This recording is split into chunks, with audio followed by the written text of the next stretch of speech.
নমস্কার। আজ আপনাদের সঙ্গে বিখ্যাত একটা খাবার শেয়ার করব।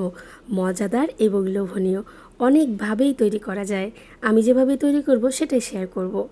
কি এসব দেখে নিশ্চয়ই বুঝতে পারছেন আমি কি তৈরি করব? হ্যাঁ, আমি তৈরি করব চ্যাপার বড়া বা চ্যাপার পুলি। আমি চাপা শুটকিগুলোকে ভালো করে ধুয়ে নিয়েছি রসুন, নিয়েছি পেঁয়াজ কুচি আর 4-5টা কাঁচা লঙ্কা। ব্যাস, এগুলো সবগুলো মিলে এক পাটায় বেটে নিতে হবে আদা বাটা করে। যারা যারা চ্যাপার পুলি খেয়েছেন তারা তো জানেন, আর যারা খাননি অবশ্যই আমার রেসিপিটা দেখে একবার হলেও বানিয়ে খেয়ে দেখবেন। সত্যি বলছি, প্রেমে পড়ে যাবেন চ্যাপার পুলি বা চ্যাপার বড়ার। আদা বাটা করে বেটে নেওয়ার পর ফাইনালি আমার এরকম একটা লুক হয়েছে। পাটাটা ধুয়েও আমি জলটা নিয়েছি, জলটা ফেলে দেইনি, কারণ শুটকিটা কষানোর সময় একটু জল দিতে হবে তাই।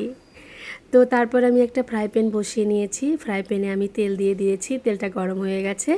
আর আমি বেটে রাখা সেই শুটকিগুলো দিয়েছি পরিমাণ মতো লবণ, পরিমাণ মতো হলুদ, আর আধা চামচের মতো শুকনো মরিচের গুঁড়ো। তারপর ওই যে পাটায় ধুয়ে রাখা জলটা সেটা দিয়েছি।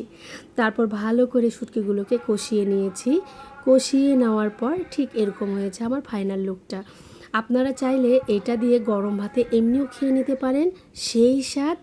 আর এটা দিয়ে যেহেতু আমি চ্যাপার পুলি বা চ্যাপার বড়া বানাবো, তাই আমি লাউ পাতাগুলোকে ভালো করে ধুয়ে, লাউ পাতা, চাল কুমড়ো পাতা বা মিষ্টি কুমড়ো পাতা, যে কোনো পাতা দিয়েই আপনি এই বড়াটা বানাতে পারেন। তো লাউ পাতাগুলো ভালো করে ধুয়ে গরম জলে হালকা চুবিয়ে নিয়েছি। তারপর চ্যাপার পুরটা লাউ পাতার মাঝখানে দিয়ে একটা বড়ার শেপ করে নিয়েছি। আপনারা দেখতেই পাচ্ছেন আমি কিভাবে বড়ার শেপটা বানিয়েছি। আপনারা দেখতে থাকুন আর আমি বলতে থাকি, কেমন? আপনি এই বড়াগুলোকে বেসন দিয়ে যে আমরা একটা ব্যাটার বানাই, সেরকম বেসনে চুবিয়েও তেলে ভাজতে পারেন। আর আমি করি যেটা, সেটা হচ্ছে আবার একটা ফ্রাই প্যানে সরিষার তেল দিয়েছি। সরিষার তেলটা গরম হয়ে গেলেই হালকা তাপে এই বড়াগুলো এপিট ওপিট করে ভেজে নেব।